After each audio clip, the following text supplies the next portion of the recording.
Welcome. If you need some support, check out my donation-based products and access my free IFS guided meditations at faithfullygrowing.com. Additionally, if you're finding this podcast helpful, consider making a tax-deductible gift to help keep IFS accessible to all at faithfullygrowing.com/donate.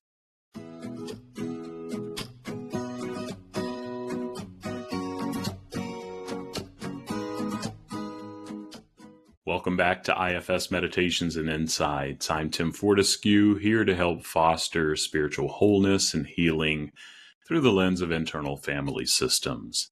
In this caring space, we aim to dive into self-discovery and inner knowledge. I truly believe that when we accept all parts of ourselves, we're able to experience deep love and live more fully. I'm thankful to be part of your path to inner peace and sacred connection. So settle in, open up your heart and mind, and let's dive into another episode.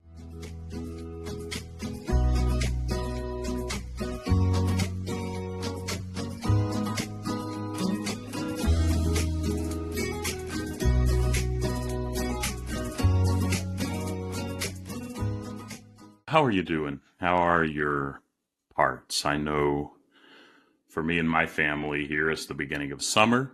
Here in the U.S., I'm in the Midwest, in the Madison, Wisconsin area, and the kids have been out of school a couple weeks now, still trying to get into some new rhythms and routines, particularly when you work from home like we do. I see clients virtually all over the world from here at home, and that's a great thing on many levels. My wife, she's a therapist and sees clients virtually also, but can present some challenges when you're getting into new routines with kids out of school. And I know my kids, they're wonderful.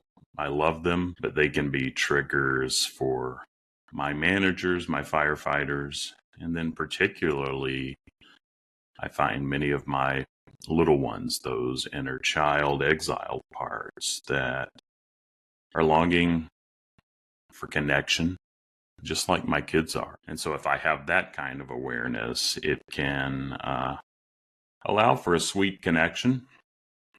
But sometimes those firefighters in particular can get in the driver's seat. And so I just encourage you all to be aware of your parts and how they impact and come up with those in your external relationships. And then all just continue to be gentle with yourself. And I'll try to do that with myself too. But let's give ourselves some grace and remember that there are no bad parts.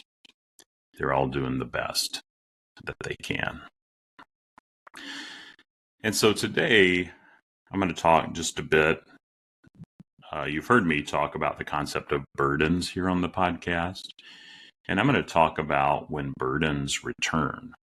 I know many times when I see clients, we'll have a beautiful unburdening process of parts. And then they'll come back the following week. And it's not uncommon to not remember a lot of what had happened. And I've had some clients, and they're protectors, they're really hesitant to unburden because they ask that question, what if they come back? And I know I have parts of mine that are a little apprehensive about that. I want you to know that many times burdens don't come back, and that can be very healing. But in my work and my experience, it's not uncommon for burdens to return. So what do we do when that happens? And in the context of IFS, for those who may be new to the podcast, the concept of burdens refers to the emotional pain, negative beliefs, traumas carried by different parts of a person's internal world and psyche. And these burdens can manifest as extreme feelings, behaviors, or thoughts that often stem from past experiences. IFS aims to help individuals unburden these parts, leading to healing and greater internal harmony. When burdens come back in IFS, it generally indicates that a part of the person has not fully released its burden, or that the system has encountered stress, new stressors, or triggers that have reactivated old patterns. And here's some key points to understand about this phenomenon. Let's look at some of the causes of returning burdens. Number one, incomplete unburdening. During the IFS process, a part may not fully release its burden, and this can happen if that part didn't feel fully heard, understood, or safe enough during the unburdening process. Number two, new triggers. Life events or stressors can reawaken old wounds.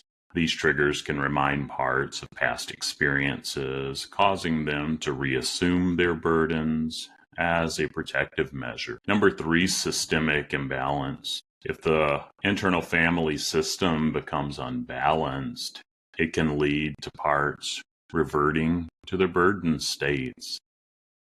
This imbalance can result from neglecting certain parts, lack of ongoing self-care, or new conflicts within the system. And if you're having a very stressful time in your life, those burdens can resurface and return. So just be aware of where you are in life right now.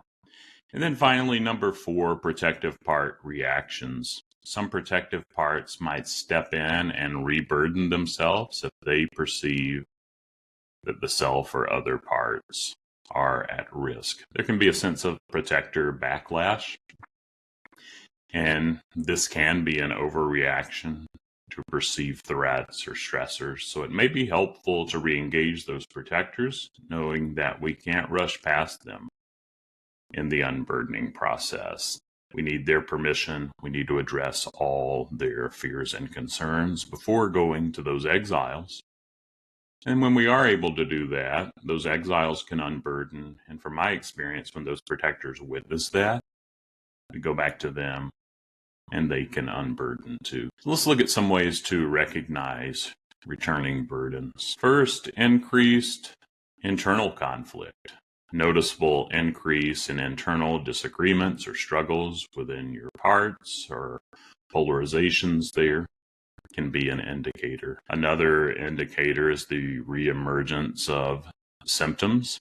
Old symptoms such as anxiety, depression, or anger may resurface. And if you know you're in a hyper state of anxiety or anger, and with me, my anxiety leads to depression, then it is a good indicator that some of those burdens may have returned, and remind your system that it's okay. We want to meet them where they are. And if we can get curious, show compassion, those burdens can be let go again, even after they return. And then finally, on ways of recognizing returning burdens, emotional distress. Experiencing a resurgence of negative emotions tied to past experiences. So how do we address returning burdens? After you've assured your system that it makes sense and it happens and it's okay, the reality is that those burdens have returned. So what do we do? First, you can re-engage in therapy or coaching. Returning to IFS therapy or coaching can help readdress and reprocess the burdens in a more intentional way, and having someone guide and lead you in that. And this allows the individual to explore why the burden has returned and what the part or parts that are burdened need now. And second, and this is a big one, increase self-compassion. Cultivating a compassionate, curious attitude towards the parts experiencing the resurgence, and ensuring these parts feel heard and understood. And this is crucial. And it builds their trust so that they can soften back and not be burdened with the pain of the past, when they start to take care and to jump in, where these often younger parts were never meant to be in charge, and that's freeing for them. Number 3, self-leadership, strengthening the self's leadership within the internal system. The self should approach the parts with calmness, clarity, and confidence, among those other C's and other words that go along with those, to reestablish more balance. Then number 4, on the ways of addressing returning burdens, is to identify and address triggers. What keeps coming up? Maybe there are some common things that can trigger you. And how can you help alleviate or make those triggers less intense? And understanding what internal triggers cause the resurgence is helpful. And working to mitigate these triggers can help prevent future occurrences. Maybe it's setting some boundaries, saying no to some people that may be triggering, or maybe it's something else. But get curious and identify and address those rhythms that may lead to triggering and more of a burden system.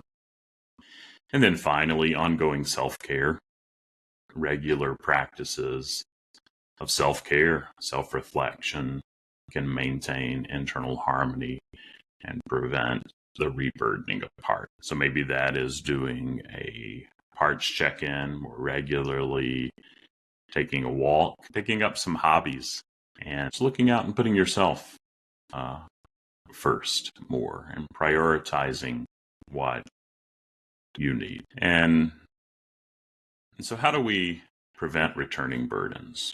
Well, first, consistent check-ins, like I'd mentioned before, regularly checking in with different parts to ensure they feel supported and unburdened. Building resilience, developing coping strategies and resilience to handle external stressors without triggering old burden. And then finally, therapeutic support, continued support from a therapist or practitioner or support group to navigate ongoing challenges and maintain progress. And before I wrap up, just let me summarize just a bit. When burdens come back in the internal family systems process, it's a signal that the internal system needs attention. And we can alleviate many of the burdens returning if we continually check in with our parts and be aware of those parts in our day-to-day lives. But sometimes burdens just come back, and that's okay. And when they do, addressing this resurgence with compassion, understanding, and support can help reestablish balance and continue the healing journey.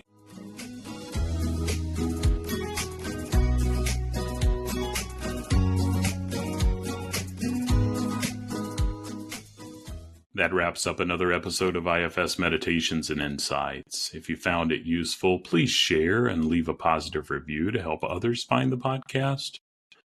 For more content, visit blog.faithfullygrowing.com for a free categorized list of meditations and insights. As always, your thoughts on the podcast are welcome. Send me an email to tim@faithfullygrowing.com.